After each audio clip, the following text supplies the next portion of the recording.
DZRH, Tawag Pansin! DZRH, Tawag Pansin! Sa palatuntunang abot kamay sa DZRH.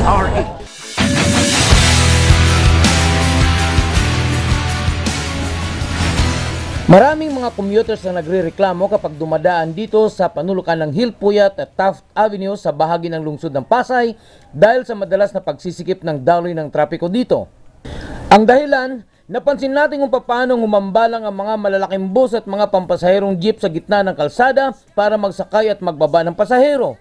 Idagdag pa rito ang malaking bus terminal na ito na lalong nagpapabigat sa daloy ng trapiko kapag nagmamaniobra rito ang kanilang mga sasakyan.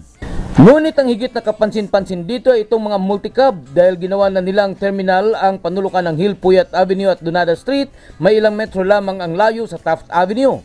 Ito ang isa sa mga pangunahing dahilan ng pagsisikip ng trapiko sa naturang lugar.